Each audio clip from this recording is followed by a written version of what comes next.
정옥성 목사의 아침 단상 178호입니다. 엑스페리먼트, 우리말로 과학적인 실험이라는 뜻입니다.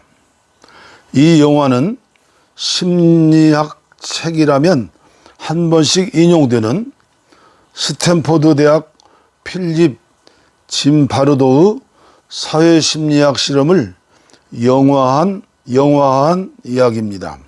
1970년 사회과학자 짐바르도는 지하에 가짜 감옥을 만들어 2주간의 모의 실험을 계획합니다. 당시 시급으로는 파격적인 액수를 제시했고 많은 사람이 몰려들었습니다. 지원자들을 심리 테스트한 결과 가장 정상적인 사람들을 분별해 절반은 교도관, 절반은 죄수의 역할을 하게 했습니다. 실험은 순조롭게 시작되었습니다. 모두들 이 실험을 단순한 게임이라고 생각하는 듯 했습니다. 하지만 시간이 지날수록 가짜 교도관들은 진짜 교도관의 모습을 갖추어가기 시작하였습니다. 한 번도 교도소에서 살아본 적이 없는 지극히 평범한 사람들이 제복을 입고 권력을 갖자 죄수 역할을 한 사람들을 진짜 죄수로 대하였습니다. 상황이 인간을 지배하는 힘은 실로 대단하였습니다. 영화 속 주인공들은 서서히 잔인하게 변하기 시작합니다. 규율을 어기는 죄수들에게 소화기를 뿌리며 옷을 다 벗기는 식의 폭력을 행합니다. 그리고 차츰차츰 강도가 세지며 결국은 죄수 중 몇 명은 정신분열증에 걸리고 한 명이 죽게 됩니다. 그리고 교도관 한 명도 죄수에 의해 죽임을 당하고 교수도 죽게 됩니다. 모두가 미쳐가는 이 영화는 잘못된 실험임을 입증하여 막을 내립니다. 실제로는 2주로 계획되었던 실험은 5일 만에 끝났다고 합니다. 여기서 가장 흥미로운 것은 간수들의 행동입니다. 그들은 처음에는 간수라는 임무에 거부감을 느꼈습니다.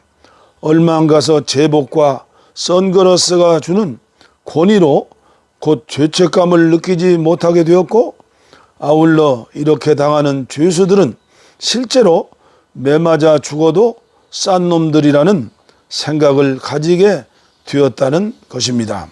실제로는 죽은 사람은 없지만 심한 욕설, 구타, 독방에 가두고 고문하기 등 실제의 간수들보다 더하면 더했지 덜하지 않았습니다.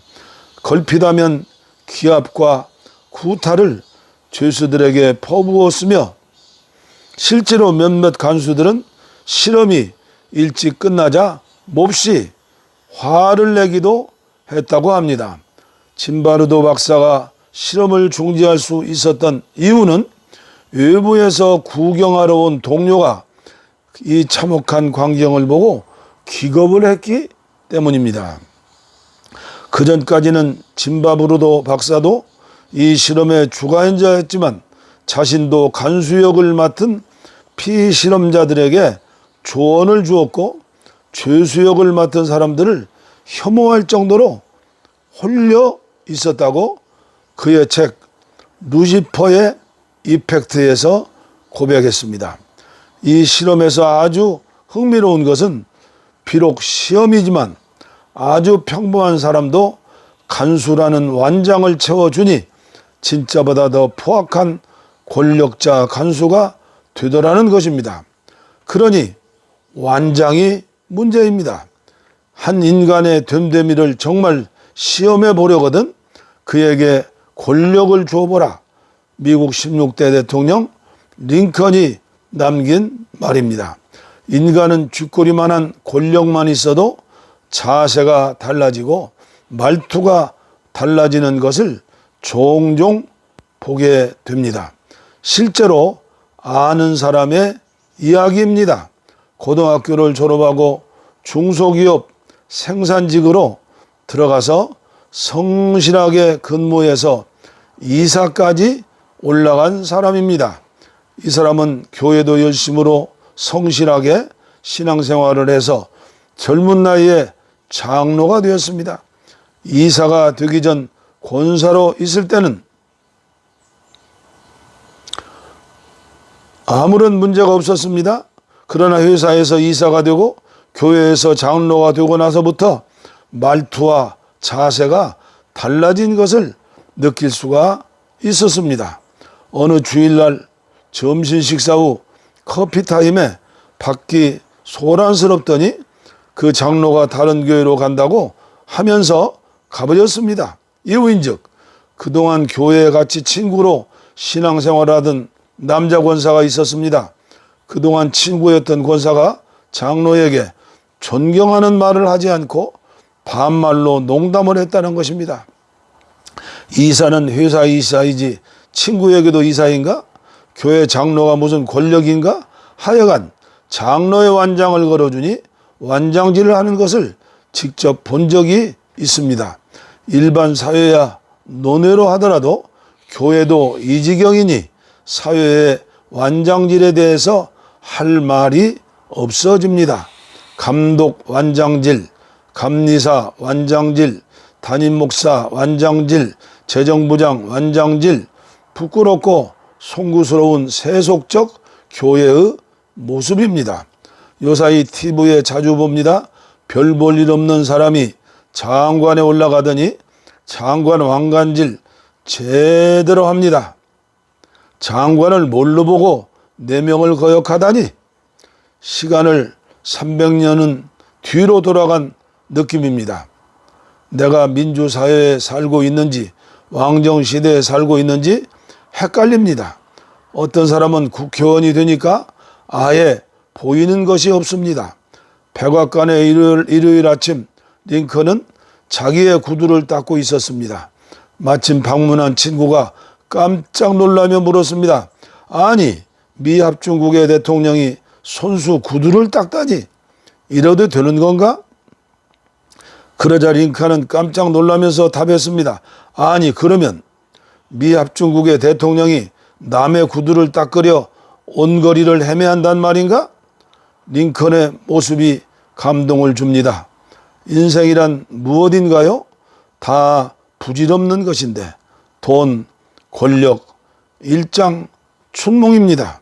버리고 살면 편안할 터인데 법무부, 검찰은 사생결단으로 싸우고 코로나로 국민들은 힘들어하는데 정쟁이나 하는 모습이 신물이 납니다. 완장 차고 람보르기니 타고 직원들 종부리듯 하며 양아치 모습하는 것을 보며 존경받고 가치 있는 삶을 그려봅니다. 돈보다 권력보다 겸손하고 자신을 낮추고 주변을 돕고 행복한 가정을 꾸리고 이웃의 아픔을 보듬으며 사는 것이 가치 있는 생활이 아닐까요? 아무것도 아닌 것으로 제발 완장질 그만 좀 하십시오. 참으로 좋은 말씀입니다. 저에게 아직도 무엇인가 남아있는 완장이 있는 것 같습니다. 어제는 후배 목사에게 전화를 했는데 전화를 받지 않습니다. 아마 그 친구도 세월이 가서 은퇴한 목사가 되면 내가 느끼는 감정을 몸소 체험하게 될 것입니다. 그래, 나는 은퇴 목사인데 그렇지 않아도 젊은 목사들에게 전화하지 않기로 작정한 목사이지만 조금은 안타까운 마음이 있었습니다. 우리 모두 완장질 하지 맙시다. 하나님은 겸손한 자에게 은혜를 주시고 교만한 자를 물리치신다고 말씀하셨습니다.